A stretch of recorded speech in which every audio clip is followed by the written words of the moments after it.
नमो अरिहन्ताणं नमो सिद्धाणं नमो आयर्याणं नमो वज्जायाणं नमो लोये सव्वसाहुणम् एसो पंच नमुक्कारो झिलीशु देव अमारा श्री अरिहंत गुरु अमारा गुणियल संत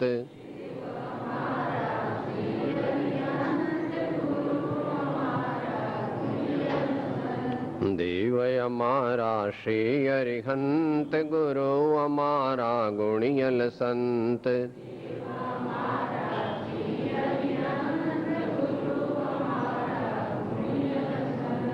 देव अमारा श्री अरिहंत गुरु अमारा गुणियल संत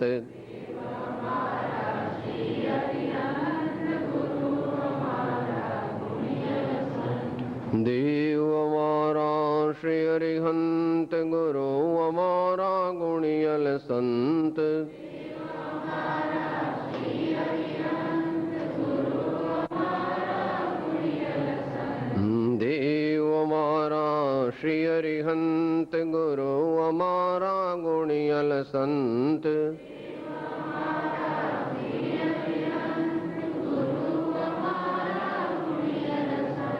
देव अमारा श्री अरिहंत गुरु अमारा गुणियल संत देव अमारा श्री अरिहंत गुरु अमारा गुणियल संत देव अमारा श्री अरिहंत गुरु अमारा गुणियल संत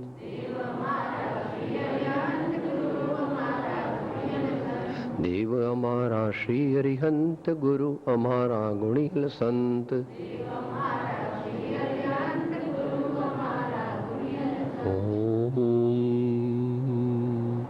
मोक्ष मार्गस्य नेतारं भेत्तारं कर्म भभृतां ज्ञातारं विश्वतत्त्वानां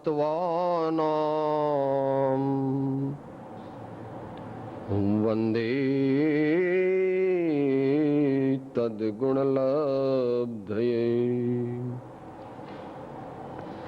अज्ञानतिमिरान्धानां ज्ञानाञ्जनशलाकया चक्षुः उन्मीलितं येन तस्मै श्री गुरवे नमः।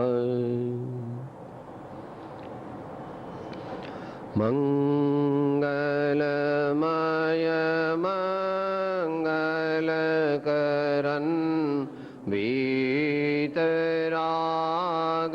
विज्ञान नमो ताहि जाते भये अरिहंत आदिमा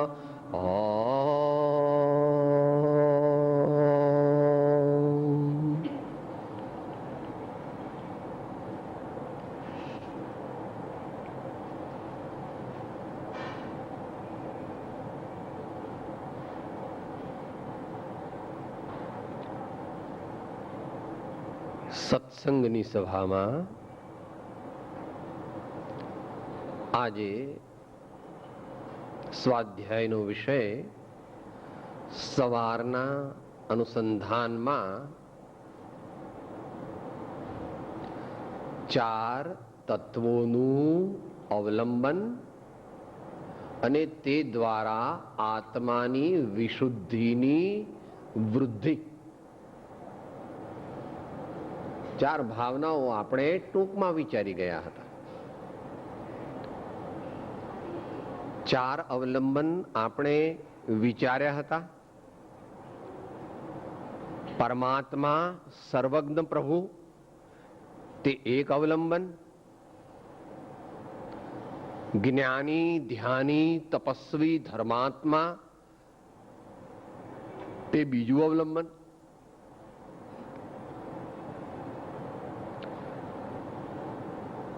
શાસ્તા પુરુષની વાણી રૂપ જે ધર્માત્માઓની અનુભવ વાણી એ રૂપ સતશાસ્ત્ર તે ત્રીજું અવલંબન, અને આપણા જીવનમાં ક્ષમા આદિ વિનય આદિ ગુણો જેના દ્વારા પ્રગટે તેવા ધર્મનું અવલંબન. એમ આપણે સવારે વિચારતા હતા તેમાં પહેલા અવલંબનની વિચારણા લગભગ પૂરી થઈ હતી, જે આપણે શ્રી ક્ષમાપના ના પાઠના માધ્યમથી ભગવાનના મુખ્ય 1008 ગુણોમાંથી 7 ગુણોને યાદ કરવાનો ઉદ્યમ કર્યો હતો. પ્રભુ પરમાત્મા કેવા છે? નિરાગી, નિર્વિકારી, સચ્ચિદાનંદ સ્વરૂપ, સહજાનંદી, અનંત જ્ઞાની, અનંતદર્શી અને ત્રૈલોક્ય પ્રકાશક.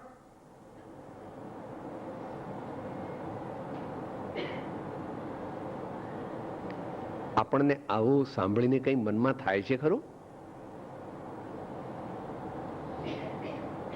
That is the crux of the matter.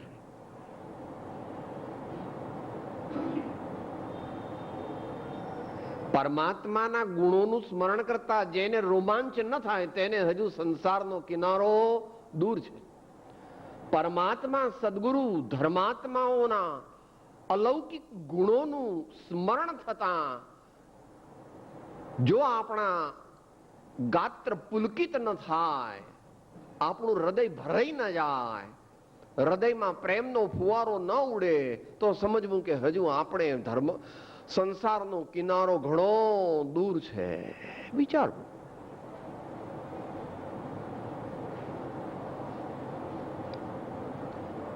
એ રીતે આપણે પહેલા અવલંબનની ટૂંકમાં વિચારણા કરી હતી. સમયની મર્યાદામાં આપણે હવે બીજા અવલંબનનું વિચાર કરીએ. પહેલા વાત થઈ ગઈ હતી, પહેલું, બીજું, ત્રીજું, ચોથું એટલે એ સિક્વન્સ ન જાણવું. 1, 2, 3, 4 એમ જાણવું. પહેલા ગુરુને યાદ કરો તો પણ વાંધો નથી, પહેલા ભગવાનને યાદ કરો તો પણ વાંધો નથી, અને કોઈક મહાપુરુષ હોય તો સીધો ધર્મ કે સતશાસ્ત્રને પણ યાદ કરે એ પણ સંભવે છે, પણ એ આપણા જેવા માટે નહીં. આપણે તો પહેલા પરમાત્મા કે સદગુરુનું અવલંબન લઈએ ત્યારે જ આપણી જાગૃતિ વિશેષ વધે. તો એ વાત સદગુરુનું અવલંબન.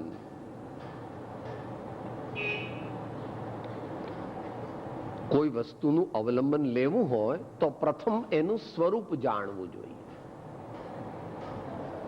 કોઈ વસ્તુનું અવલંબન લેવું હોય તો એ વસ્તુ કેવી હોય, એ વસ્તુનું સ્વરૂપ આપણે જાણવું જોઈએ. સદગુરુનું સ્વરૂપ શું છે? સદગુરુ કેવા હોય? તો કે એમના ગુણ કંઈ આપણે 1-2 કલાકમાં કે 1-2 દિવસમાં કે 1-2 મહિનામાં જાણી ન શકીએ અને વર્ણવી પણ ન શકીએ, પણ આપણે કંઈક ગાઈડલાઈન લેવી છે, કંઈક આપણે સામાન્ય વિચારણા કરવી છે. તો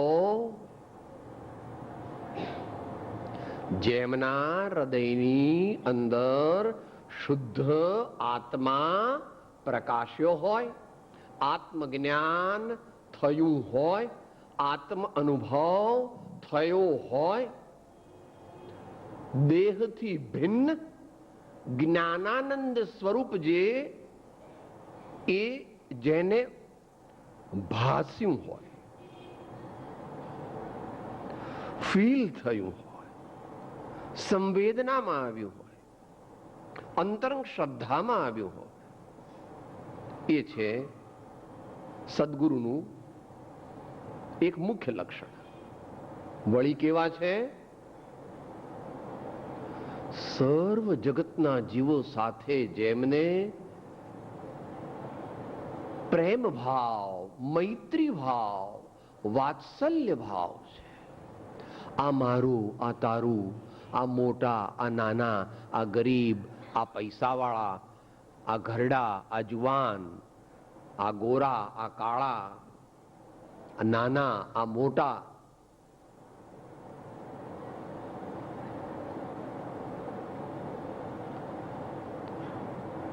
સર્વ જીવો પ્રત્યે સાચા પ્રેમનો ભાવ જેમના અંતરમાં પ્રગટ્યો હોવાથી જેમનો સર્વ જીવો પ્રત્યેનો વ્યવહાર પણ તથારૂપ હોય છે.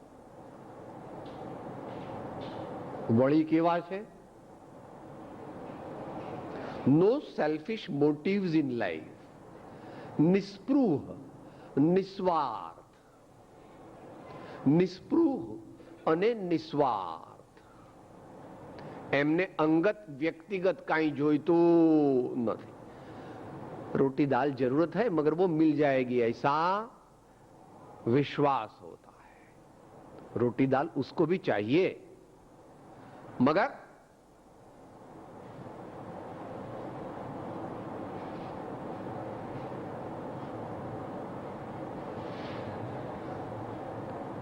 સર્વ સમયે જેમના સમસ્ત વ્યક્તિત્વમાંથી શાંતિ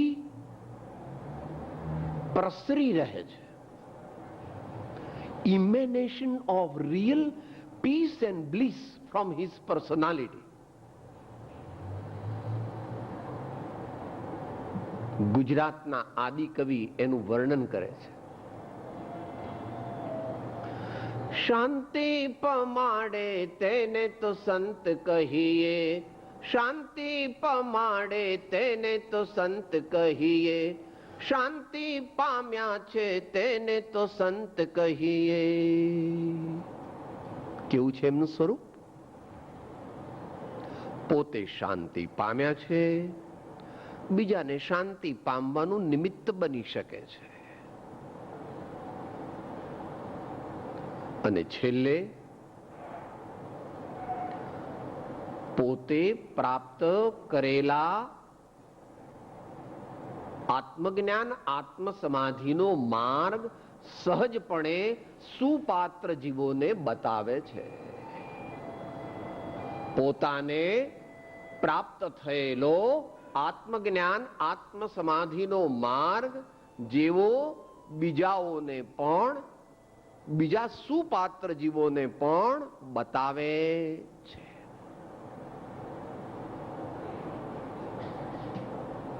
કે સાહેબ એવું ક્યાં કહ્યું છે? શ્રી આત્મસિદ્ધિ શાસ્ત્રની 10મી ગાથાના છેલ્લા 2 વિશેષણ શું છે? અપૂર્વ વાણી પરમ શ્રોત સદગુરુ લક્ષણ યોગ. અપૂર્વ વાણી પરમ શ્રોત સદગુરુ લક્ષણ યોગ. શું કહે છે? આ તો થોડાક ગુણો છે, આ તો થોડાક ગુણો છે. એમના ગુણો કઈ કોઈ વર્ણવી શકતું નથી. જેમ પરમાત્માના ગુણો તે વાણીનો વિષય નથી, જેમ શુદ્ધાત્માના ગુણો તે વાણીનો વિષય નથી, તેમ સદગુરુના ગુણો તે પણ વાણીનો વિષય નથી. પણ આ તો જનરલ ગાઈડલાઈન આપણને મળે, કારણ કે આપણે એમનું અવલંબન લેવાનું છે.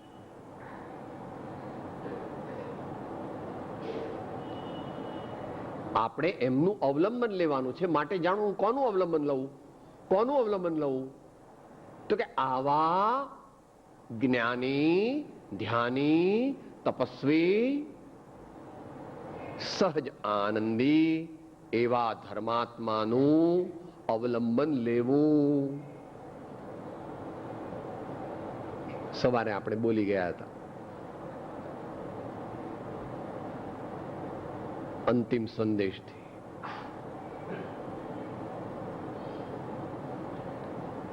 ભગવાનની ભક્તિ અને ગુરુની ભક્તિ એક જ દોહરામાં લીધી છે.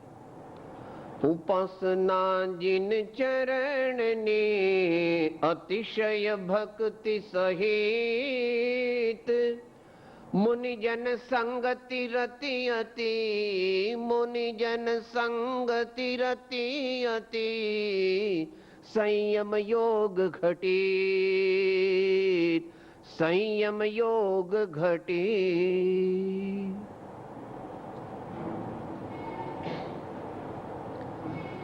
તો એવા ગુરુનું અહીંયા થોડું આહલાદક વર્ણન છે.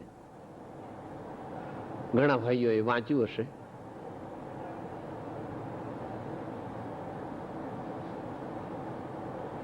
પૂજાના પાઠમાંથી છે જયમાલા. ગુરુનું ધ્યાન તે ગૌણપણે પોતાના શુદ્ધ આત્માનું ધ્યાન છે. સદગુરુનું ધ્યાન તે ગૌણપણે વિવેકી ધર્માત્માને પોતાના શુદ્ધ આત્માનું ધ્યાન છે. જેમ આગળ કૃપાળુદેવે કીધું જીનપદ નિજપદ એકતા, અથવા મહાત્મા કબીરદાસજી કહે છે એ પ્રમાણે કબીર હદ કા ગુરુ મિલે બેહદ કા ગુરુ નાહી બેહદ આપે ઉપજે બેહદ આપે ઉપજે અનુભવ કે ઘર માહી અનુભવ કે ઘર માહી.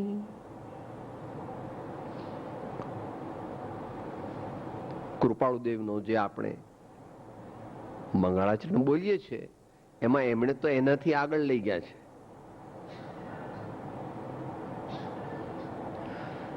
સ્વસ્વરૂપ પ્રતીતિ, અપ્રમત્ત સંયમ, પૂર્ણ વિતરાગ નિર્વિકલ્પ સ્વભાવને કારણભૂત અંતે અયોગી સ્વભાવ પ્રગટ કરી અનંત વ્યાબાદ સ્વરૂપમાં સ્થિતિ કરાવનાર ત્રિકાળ જયવંત વર્તો.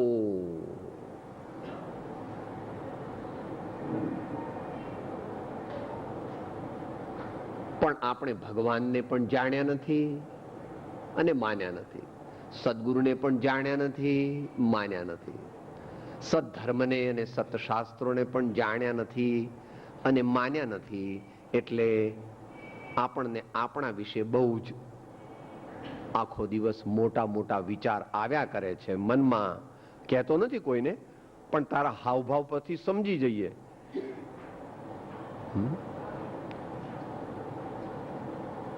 પેલો મૂછ મરદ હોય ને તે મૂછમાં હશે એમ તારી આંખો પરથી અને તારા હાવભાવ પરથી ખબર પડી જાય છે કે તારા મનમાં શું છે. સાહેબ મને ઓળખતા નથી, હું કોણ છું? તારા મનમાં શું છે? હું કઈ હા અનેક પ્રકારના મિથ્યા અભિમાનને લઈને રઝળતો એવો જીવ, ત્રણલોકના નાથ અને મહાજ્ઞાની ધર્માત્મા સંત સદગુરુ, આ તેને જાણતો કે માનતો નથી. પણ જ્યાં સુધી તેમ તું નહીં કરે અને હું નહીં કરું કે કોઈ નહીં કરે ત્યાં સુધી સત્યની પ્રાપ્તિ થવાની નથી. એ ગુરુનું વર્ણન થોડું અહીંયા કરે છે. કારણ કે કૃપાળુદેવે આજ્ઞા કરી છે આત્મસિદ્ધિમાં, માટે અવલંબન લેવા માટે પહેલા શોધ કરવી એમ કીધું.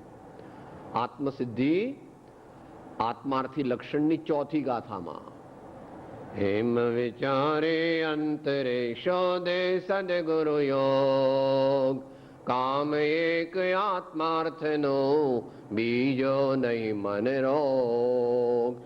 કામ એક આત્માર્થનો બીજો નહીં મન રોગ. અહીંયા જે આમનાઈની પૂજા છે એ આમનાઈ પ્રમાણે વર્ણન કર્યું છે, એનો કઈ વાંધો નથી. આપણે પરમાર્થને ગ્રહણ કરવાનો.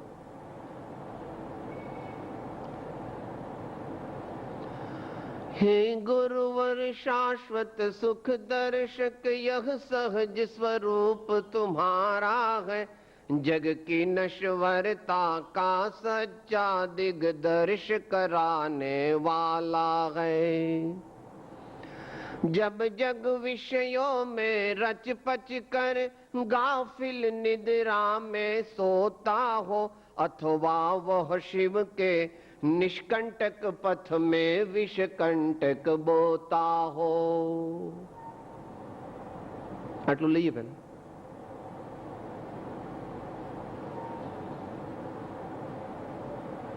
ભગવાન મહાવીરે દીક્ષા લીધી અથવા કોઈ તીર્થંકર ભગવાનોએ દીક્ષા લીધી તો સાથે શું શું લઈ ગયા? કે વનમાં અમે જઈએ છીએ તો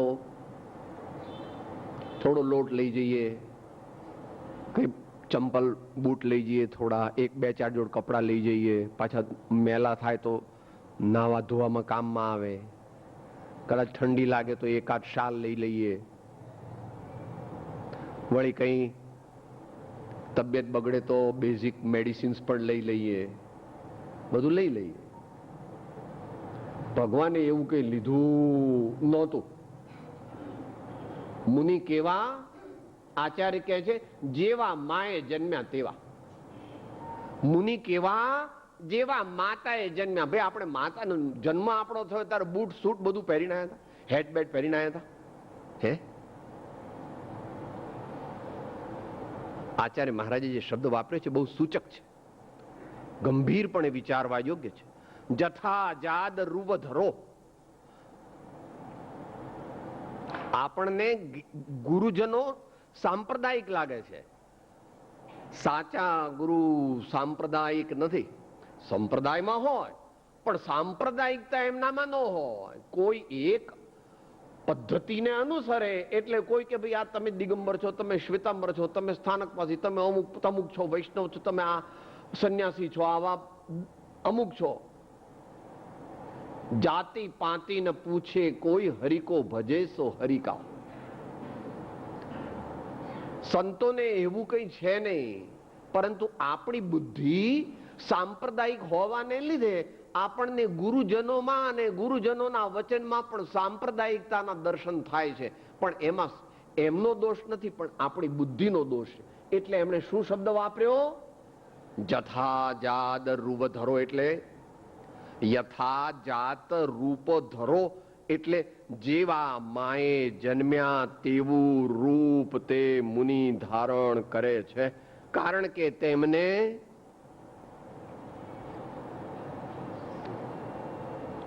શરીર તે દૂરનો પડોશી છે, તો બીજાની ક્યાં વાત?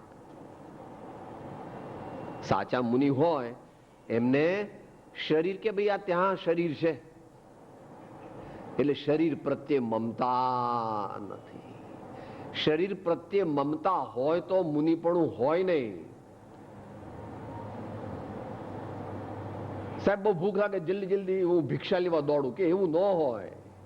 આપણા જેવી ભૂખની, તરસની, ઠંડીની, ગરમીની, માનની, અપમાનની, શરીરના પીડાની એવી એમના ઉપર અસર ન થાય. એમને અંતરમાં જે સહજાનંદનું ઝરણું ફૂટ્યું છે એ હવે સહજાનંદના ઝરણામાંથી મોટી નદી થઈ છે અને નદીમાંથી મોટો સાગર બની ગયો છે. માટે એમના ઉપર કઈ આપણી માફક આ દુનિયાની વસ્તુઓની અસર થઈ જતી નથી. સકળ જગત તે એઠવત અથવા સ્વપ્ન સમાન, તે કહીએ જ્ઞાની દશા, બાકી કહીએ ભ્રાંત. તો બાકી વાચા જ્ઞાન. हे गुरुवर शाश्वत सुख दर्शक, यह नग्न स्वरूप तुम्हारा है, यह सहज स्वरूप तुम्हारा है. ભગવાનનો આનંદ સ્વાધીન છે. હમણાં લાઈટ જતી રહી, પંખા બહુ ગરમી લાગે તો સાહેબ મારથી રહેવાય નહીં. હા,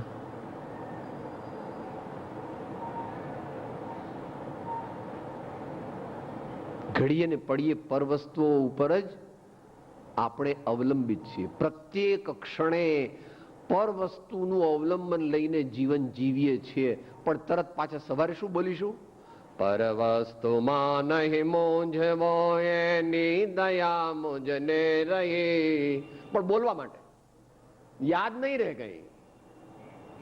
ઘડીએ ઘડીએ પર વસ્તુમાં મૂંઝાઈ જાય છે અને જ્ઞાનીની વાણી નું તોતારટણ કરી જાય છે કે પર વસ્તુમાં નહીં મૂંઝવું. હા, આપણે નીચી કક્ષાના સાધક છીએ એટલે આપણે પર વસ્તુ વાપરવી પડે છે, આપણે એનો કંઈક ઉપયોગ કરવો પડે છે. પણ ચિપકો મત, નહીં તો પછતાઓગે.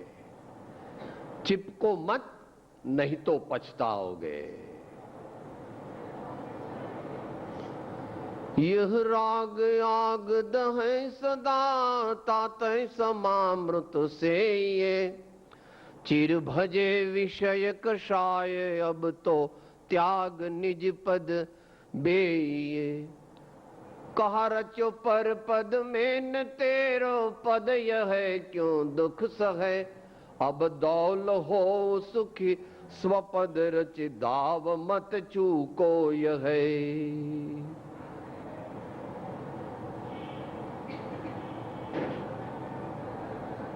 સ્વપદની સુપેરે જેણે પ્રાપ્તિ કરી છે, સ્વપદની સુપેરે જેણે પ્રાપ્તિ કરી છે, એવા શ્રી સદગુરુદેવ સંત શિરોમણી મહાન ધર્માત્મા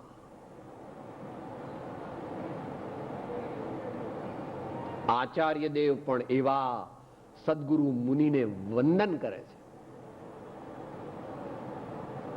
અને જેને શ્રદ્ધા હોય તેને અત્યારે 20 તીર્થંકર ભગવાન છે, એમના જેટલા ગણધરદેવ છે એ 3 વાર સામાયિક કરે ત્યારે બોલે છે નમો લોય સૌ સાહુણમ. ગણધર દેવના નમસ્કાર ઝીલવાની શક્તિ જેણે પ્રગટ કરી છે એવા મુનિરાજ, એવા મહાજ્ઞાની, એવા મહાન સદગુરુદેવ આ વિશ્વમાં જયવંત છે. એમનું સ્વરૂપ જાણવું,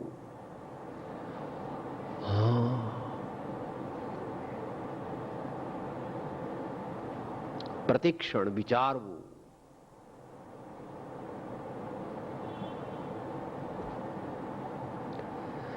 जग की नश्वरता का सच्चा दिग्दर्श कराने वाला है.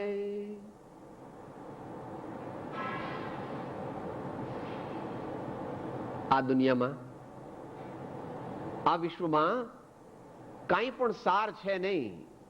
જો સાર હોય તો ભગવાન જે સમ્રાટ હોય છે તે આ સંસારને બાજુમાં ન મૂકી દે, ત્યાગે નહીં. આ સંસારમાં જો કંઈ અભૂતપૂર્વ અલૌકિક ખાસ મેળવવા જેવું હોત તો ભગવાન એનો ત્યાગ કરત નહીં. માટે વિચારવું, વારંવાર વિચારવું, વારંવાર વિચારવું. 12 ભાવના દ્વારા વિચારવું, 4 ભાવના દ્વારા વિચારવું, જ્ઞાની પુરુષોની વાણી દ્વારા વિચારવું અને પોતાના અનુભવથી પણ વિચારવું. તારો દીકરો તને બહુ જ વહાલો હતો તો પણ ગુજરી ગયો, તારે એની સાથે જવું તું પણ જઈ શક્યો નહીં કે સાહેબ મારો છોકરો મરી જાય તો હું મરી જાઉં. પણ છોકરો ગુજરી ગયો એટલે એનું શરીર ને આત્મા જુદા થઈ ગયા, પણ તું તો અહીંયાનો અહીંયા જ છો.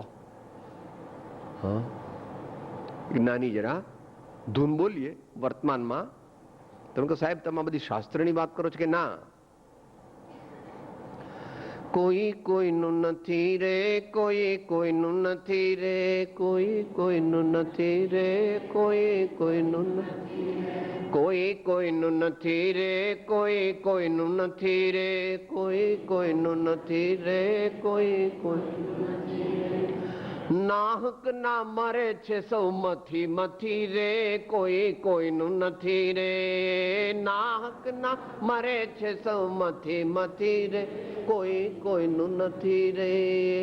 નાહક ના મરે છે સૌ મથી મથી રે, કોઈ કોઈનું નથી રે. નાહક ના મરે છે સૌ મથી મથી રે, કોઈ કોઈનું નથી રે, કોઈ કોઈનું નથી રે, કોઈ કોઈનું નથી રે, કોઈ કોઈનું નથી રે, કોઈ કોઈનું નથી રે. તો ગુરુગમથી સમજવું. આ તો તત્વ કીધું તને. ઘરડા મા બાપ હોય તો તેને ઘરમાં રાખવા જોઈએ ને એમની સેવા પણ કરવી જોઈએ, પણ મારા છે એમ માન્યા વગર.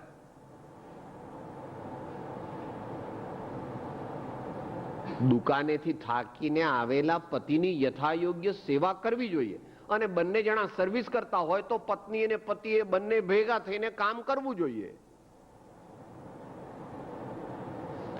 માતાએ બાળકનું ધ્યાન રાખવું જોઈએ અને બાળકે માત પિતાનું સન્માન કરવું જોઈએ. એ બધો વ્યવહાર છે ખરો, પણ એ બધા વ્યવહારમાં મોહ કરવાનો નથી. આ મારું છે એવી માન્યતા રાખવાની નથી. અને જ્યાં સુધી એ રાખવો પડે છે ત્યાં સુધી એ રાખવા જેવો નથી, રાખવો જેવો નિયમ નથી. નેમિનાથ ભગવાને જ્યારે કીધું કે હવે તો હું જાઉં છું, તો મમ્મી એમના બા રડે છે અને એમના બાપુજી પણ રડે છે. અને કૃષ્ણ ભગવાન ને બળદેવ ગુસ્સે થઈને કહે છે, હા આજકાલનો છોકરો વળી તારે મોક્ષે જવું છે, અમારે નહીં જવું હોય? અમારે મોક્ષે ચાલ અત્યારે લગ્ન કરી લે, પછી જજે, પછી દીક્ષા લઈ જાય. તો ભગવાન અપસેટ થઈ જાય.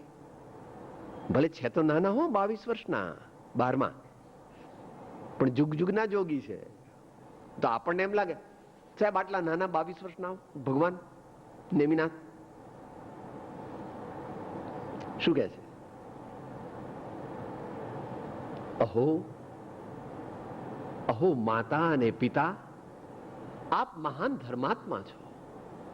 આપ જાણો જ છો કે મારું શ્રેય શેમાં છે અને આપનું શ્રેય પણ શેમાં છે એ આપ સારી રીતે જાણો છો.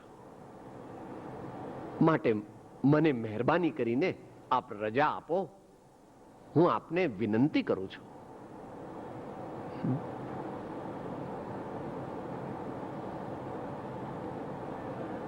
માટે જિંદગીની છેલ્લી પળ સુધી સ્વજનોને વળગી રહેવું એવું કૃપાળુદેવ બિલકુલ કહેતા નથી. એમ કે છે લોક પ્રતિબંધ ઘટાડો, સ્વજન પ્રતિબંધ ઘટાડો, દેહાદિ પ્રતિબંધ ઘટાડો અને સંકલ્પ વિકલ્પ પ્રતિબંધ ઘટાડો.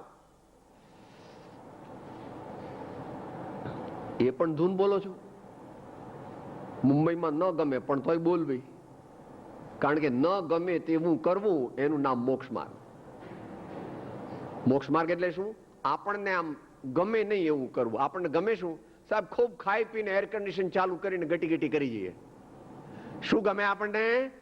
સાહેબ આજકાલ રસની સિઝન છે ને, એટલે 2-4 વાટકા ઝાપટી અને પછી એર કન્ડિશન ચાલુ કરી અને પછી 2-3 કલાક. એવું ન કરવું એનું નામ મોક્ષ માર્ગ.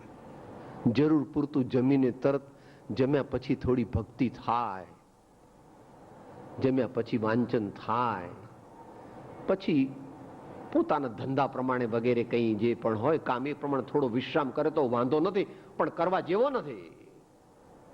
કરવો પડે છે કારણ કે આપણે હજુ એ કક્ષાએ પહોંચ્યા નથી. એ કૃપાળુદેવની ધૂન છે, બોલીએ. ઘર મારાથી ના છૂટે, ઘર મારાથી ના છૂટે, ઘર મારાથી ના છૂટે, ઘર મારાથી ના છૂટે. ખોટું તારું બહાનું છે ભાઈ, ખોટું તારું બહાનું, ભાઈ ખોટું તારું બહાનું છે, ભાઈ ખોટું તારું બહાનું છે. બાપ દાદા જ્યાં વસી ગયા, બાપ દાદા જ્યાં વસી ગયા, બાપ દાદા જ્યાં વસી ગયા, બાપ દાદા જ્યાં વસી ગયા, તે એક મુસાફિર ખાનું છે, તે એક મુસાફિર ખાનું છે. એક વાર તો પ્રેમેથી બોલ, એક વાર તો પ્રેમેથી બોલ, સહજાત્મ સ્વરૂપ પરમ ગુરુ, સહજાત્મ સ્વરૂપ પરમ ગુરુ, સહજાત્મ સ્વરૂપ પરમ ગુરુ. મારું તારું જેને મુદ્દલ નથી તેવા સદગુરુદેવ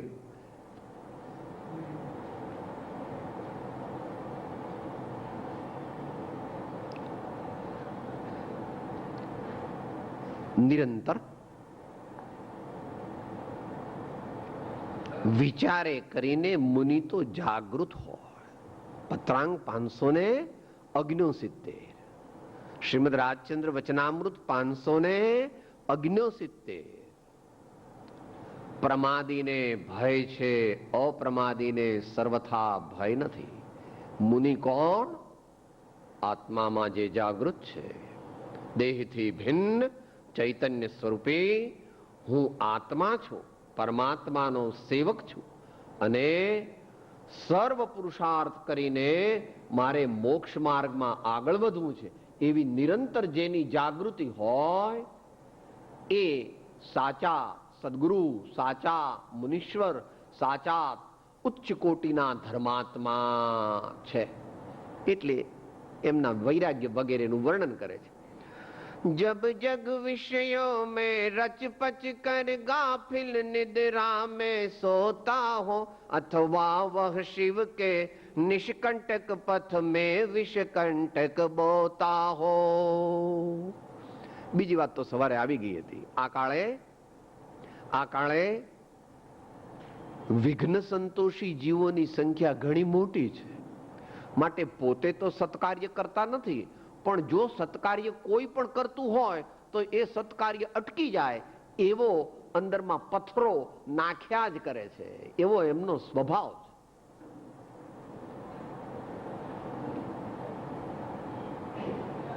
પરંતુ તેવા મનુષ્યો પ્રત્યે પણ ધર્માત્માને તો સંભાવ છે. તેવા મનુષ્યો પ્રત્યે પણ ધર્માત્માને તો સમતા ભાવ છે. એ હવે વિશેષપણે બતાવે છે. થોડો ઉચ્ચ કોટીનું કથન છે. શુદ્ધોપયોગી મુનિનું વર્ણન છે. પણ એનો પણ આપણે સ્વીકાર કરવો. ભલે આ ભવમાં આપણને પ્રાપ્ત નથી થાય એમ, પણ જે ભવમાં મોક્ષે જઈશું 1, 2, 3, 4 કે 5 જેણે જેટલા નક્કી કરવા, એથી વધારે જો હોય તો મુમુક્ષુ નથી કે સાહેબ મારે થશે જયારે મોક્ષ થવો ગયો, બહુ વાર છે હજુ ઘણી.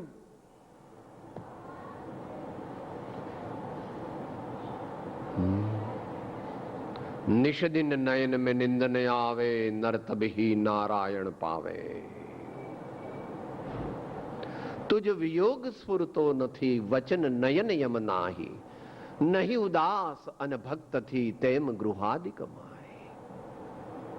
અનંત કાળથી આથડ્યો વિના ભાન ભગવાન સેવ્યા નહીં ગુરુ સંતને મૂક્યું નહીં અભિમાન. માટે કોક વાર થોડું ઊંચું કોટીનું હોય એ પણ વિચારવામાં, ભાવના ભાવવામાં વાંધો નથી. हो अर्ध निशा का सन्नाटा वन में वनचारी चरते हो तब शांत निराकुल मानस तुम तत्वों का चिंतन करते हो. करते तपशैल नदी तट पर तरुतल वर्षा की झड़ियों में समता रस पान किया करते सुख दुख दोनों की घड़ियों में. समता रस पान किया करते सुख दुख दोनों की घड़ियों में.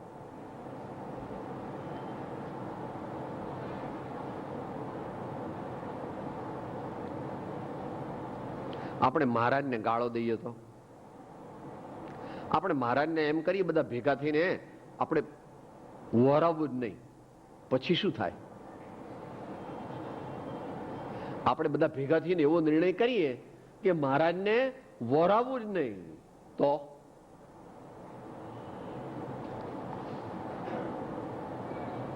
क्या करते हैं वो, क्या कहते हैं? देने वाले का भी कल्याण हो उतना ही न देने वाले का भी कल्याण हो.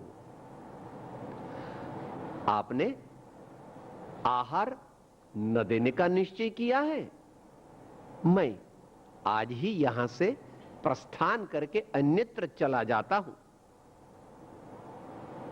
और अगर आसपास में कोई गांव नहीं है तो समाधि मरण ले लेता हूं। इसमें आपका कोई दोष नहीं है। आप मुझे आहार नहीं दे रहे हैं, सो तो मेरे अंतराय कर्म का उदय है, सो आपकी सत्ता का विषय नहीं है। आप जो मुझे आहार नहीं दे रहे हैं, ऐसी ठान ली है आपने, सो उसमें आपका दोष नहीं है, ना आपकी सत्ता है कि मुझे आहार दान दे कि न दे। मगर मैं तो सदैव समाधि मरण के लिए तैयार हूं। अगर कहीं 20-25 किलोमीटर में कोई गांव नहीं है तो मैं शांत भाव से संलेखना ग्रहण करूंगा। आप चिंता मत करिए मेरी, आप आनंद से रहिए, आपका कल्याण हो। आपका आहार न देने के लिए आपका कल्याण हो। समता रस पान किया करते, सुख दुख दोनों की घड़ियों में। आ तो विकल्पात्मक बात है।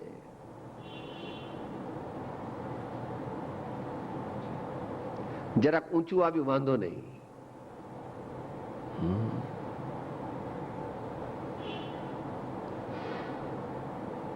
આત્માના આનંદના રસની અંદર મગ્ન મુનિજન, તેમને આહાર મળ્યો કે ન મળ્યો તેની ચિંતા આપણી માફક હોતી નથી। માટે ઇતિહાસ એમ કહે છે કે અહીં વિરાજમાન ભગવાન થયા એ પહેલા 4515 દિવસ મુનિ પણામાં માત્ર 349 આહાર કર્યા છે। એટલે એવરેજ 12 દિવસે એકવાર આહાર લેતા હતા। આપણે કઈ એવું કરી શકીએ એમ હું કહેવા નથી માંગતો, પણ કહેવા એટલું માંગુ છું કે સુખ આવે તો પણ ઠીક છે, દુઃખ આવે તો પણ ઠીક છે, અને એવો અત્યારથી અભ્યાસ કરવાની કૃપાળુ દેવે આપણને આજ્ઞા કરી છે કે નહીં? બોલો ભાઈ, 5 દોરા। જ્ઞાની કે અજ્ઞાન જન, સુખ દુઃખ રહિત ન કોઈ। જ્ઞાની વેદે ધૈર્યથી, અજ્ઞાની વેદે રો। गई वस्तु सोचे नहीं, आगम वांछा नाही। वर्तमान वर्ते सदा, सो ज्ञानी जग माही। वर्तमान वर्ते सदा, सो ज्ञानी जग माही। માટે જેને બહુ જ ટેન્શન થઈ જાય, બહુ જ બીક લાગી જાય, બહુ જ ચિંતા થઈ જાય, તો જાણવું કે આત્મજ્ઞાન પ્રગટ્યું નથી। એટલી બધી ચિંતા ન થઈ જાય। કેમ? દુનિયાવાળા નારાજ થઈ જાય તો શું કરે? દુનિયાવાળા કહે છે મારી નાખીશું। કોને? મને મારી શકે એમ છે? દુનિયાવાળા મને મારી શકે? મારો સ્વભાવ જ એવો છે કે આ દુનિયામાં કદાપી હું મરું નહીં, હું તો બદલતો રહું। આ ખોળિયું બદલતો રહું। બાકી દુનિયાના કોઈ પણ પદાર્થો, કોઈ પણ પ્રસંગો, કોઈ પણ વ્યક્તિઓ મને મારી શકે એવી વ્યવસ્થા છે નહીં। એવો મારો સ્વભાવ છે, એવો મારો સ્વભાવ છે। એવું અંદરમાં અનુભવ વારંવાર કર્યો હોવાથી એવા મહાન સદગુરુદેવ, એમનું અવલંબન લેવાથી આપણને પણ સંભાવ પ્રગટે છે, શાંત ભાવ પ્રગટે છે, અને તેથી આપણો મોક્ષ માર્ગમાં જલ્દીથી પ્રોગ્રેસ થાય છે।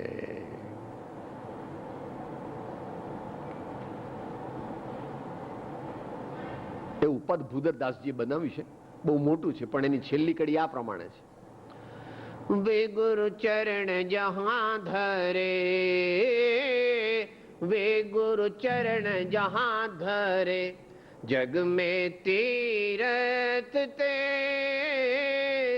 सोरज ममा मस्तक चढ़ो, भूधर मांगे, ते गुरु मेरे मन बसो, ते गुरु मेरे उर बसो। जे भव जलधि जिहाज, आप तिरहि पर तारहि, ऐसे श्री ऋषि राय, ते गुरु मेरे मन बसो, ते गुरु मेरे उर बसो, ते गुरु मेरे उर बसो।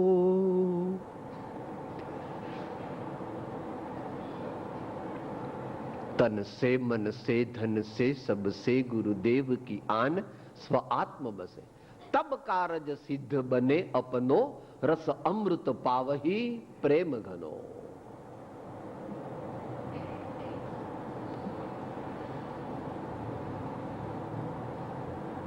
હવે બે અવલંબન પૂરા થયા.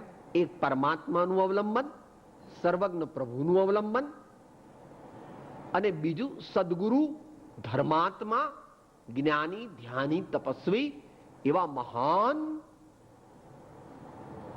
ગુણોના આગાર સદગુરુનું અવલંબન. હવે તેમની વાણીની અવલંબનની વાત કરે છે. ભગવાનની વાણી, સંતોની અનુભવ વાણી, ભગવાનનું દિવ્ય બોધ, એ પણ સાધક જીવને પરમ અવલંબન રૂપ છે. કોણ કહે છે? આત્મસિદ્ધિ કહે છે કે નહીં ભાઈ?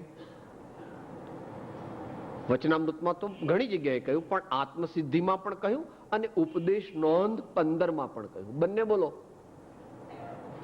આત્મા દેયસ્તિત્વના જેહ નિરૂપક શાસ્ત્ર, પ્રત્યક્ષ સદગુરુ યોગ નહીં, ત્યાં આધાર સુપાત્ર. ઉપદેશ નોંધ 15 ની અંદર બધા શાસ્ત્રોના નામ આપ્યા છે, અનેક શાસ્ત્રોના. એ કઈ એક્ઝોસ્ટિવ કે કમ્પ્લીટ લિસ્ટ નથી હો, કારણ કે છેલ્લો શબ્દ શું છે? આદિ અનેક છે. અને પછી શું કીધું છે? ઇન્દ્રિય નિગ્રહના અભ્યાસ પૂર્વક તે સતશ્રુત સેવવા યોગ્ય છે, તે ફળ અલૌકિક છે, અમૃત છે. તે ફળ અલૌકિક છે, અમૃત છે. માટે ભગવાનની, આચાર્યોની, સંતોની અનુભવ વાણી તે આપણે અવશ્યપણે ખૂબ ભાવથી આરાધવી, એના પ્રત્યે પ્રેમ કરવો, વાંચવી, વિચારવી, સમજવી, અનુવાદ કરવો, પ્રકાશન કરવો, જ્ઞાન પ્રભાવના કરવી, જ્ઞાનીની સર્વ પ્રકારે સેવા કરવી, અને એવા વરઘોડા વગેરે થાય તો એમાં આપણામાં ઓછો રિવાજ છે થોડો. શીખ ભાઈઓમાં એ રિવાજ ખાસ છે. એને ગુરુ વાણીને તો ગુરુ શબ્દ કહે છે. એનું એક નામ જપુજી છે, એમના શાસ્ત્રનું નામ છે. એને સોનાની પાલખીમાં લઈને મોટો 3-4 માઇલ મોટો વરઘોડો કાઢે, જેની અંદર 1 લાખ 2 લાખ માણસો ભેગા થાય. ગુરુની વાણી, સંતોની અનુભવ વાણી, એટલો એનો વ્યવહાર વિનય કરે છે. એ વ્યવહાર વિનયમાં પછી સત્ય સમજણ ભળે તો પરમાર્થ વિનય પ્રગટે. વ્યવહાર વિનયમાં સાચી સમજણ ભળે તો પરમાર્થ વિનય પ્રગટે. પણ ભગવાનની વાણી, સંતોની અનુભવ વાણી મને, તમને અને સર્વ જીવોને પરમ ઉપકારક છે. એ 2-3 મિનિટ 4 મિનિટની અંદર પૂરું કરીને પછી આગળ વિચારીએ પ્રશ્નોત્તરી વગેરે. સાહેબ, આપણે રોટલી ને રસ ને દાળ ભાત ને બધું ખાઈએ ને તો ભૂખ મટે છે ને બહુ મજા આવે છે. સાહેબ, એર કન્ડિશન ચાલુ કરીએ ને તો આમ ઠંડક લાગે છે એટલે મજા આવે છે. એમ આ ભગવાનની વાણી હોય એ આપણે સમજીએ, વાંચીએ, વિચારીએ તો શું થાય? તો શું થાય? એનો ભગવાન જવાબ આપે છે. ભગવાન પોતે એટલે આચાર્યદેવ જવાબ આપે છે. અત્યારે સમય નથી, માત્ર એનું ઇન્ડિકેશન કરી દઈએ. 5 વસ્તુ થાય: પ્રબોધાય, વિવેકાય, હિતાય, પ્રશમાય ચ સમ્યક તત્વોપદેશાય સતામ સુક્તિ પ્રવર્તતે. શ્રી જ્ઞાનાર્ણવમાં આચાર્ય વર્ય શ્રી શુભચંદ્રાચાર્ય દેવ ભગવાન કહે છે પ્રબોધાય, પ્રકૃષ્ટ બોધ પ્રાપ્ત થાય.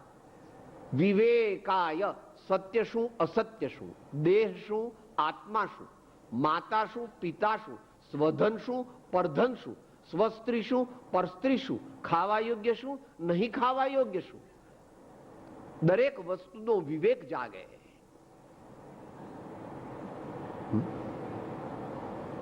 વિવેક હિતાય, સર્વ પ્રકારનું કલ્યાણ થાય. જ્ઞાનીની વાણીનો સ્વીકાર કરવાથી સર્વ પ્રકારનું કલ્યાણ થાય. પ્રશમાય છે, ઝઘડા બગડા બંધ. કોઈની સાથે ઝઘડો કરવાનો આપણે કરવો નથી, બીજા કરે, આપણે સમાધાન. બીજાને જેટલા ઝઘડા કરવા હોય તેટલા કરે, આપણે તો સમાધાન. આપણા જીવનનો મંત્ર જ સમાધાન. અને છેલ્લી વસ્તુ તો વળી કે છે નિજ સહજ સ્વરૂપનું જ્ઞાન, સમ્યક તત્વોપદેશાય. ભગવાનની વાણીમાં તારા જ વખાણ છે. ભગવાન મહાવીર કહે છે તારા જેવો આ વિશ્વમાં કોઈ નથી. આ દુનિયામાં આત્મા જેવું કોઈ તત્વ નથી. અનંત જ્ઞાન અને આનંદનો સ્વામી એવો તું છો.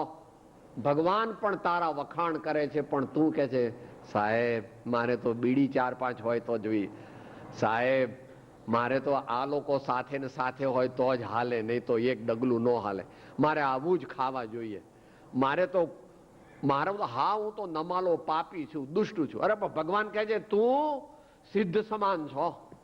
બસ આટલી વાત આપણને તે સતશાસ્ત્રો કહે છે. એ સતશાસ્ત્રનું પણ અવલંબન મહાપુરુષોએ, સાધકોએ, મુમુક્ષુઓએ લીધું છે, લે છે અને ભવિષ્યમાં પણ લેવાના છે. અને એ દ્વારા સદ્ધર્મની પ્રાપ્તિ વિશેષ વિશેષ પ્રકારે કરવાના છે. અવલંબન છે એ અવલંબન છે. અવલંબન કઈ અંતિમ ધ્યેય નથી. અવલંબન તો આગળ વધવા માટે ટેકારૂપ છે. એમાં જ અટકી જાય તો કામ થાય. પણ ટેકો લઈને આગળ વધો, ટેકો લઈને આગળ વધો, ટેકો લઈને આગળ વધો. આમ ટૂંકમાં આપણે વિચાર કર્યો કે પરમાત્માનું, સદગુરુનું, તેમની દિવ્ય વાણીનું અને તેમના બોધેલા માર્ગનું અવલંબન જે આપણામાંથી કોઈ પણ લેશે, સમજીને લેશે, તેને સર્વ પ્રકારની શાંતિ, સમૃદ્ધિ, સમાધિ અને નિર્વાણનું અનંત સુખ પ્રાપ્ત થશે. આવો ભગવાનનો અને સર્વ જ્ઞાનીઓનો અનુભવ છે. ઓમ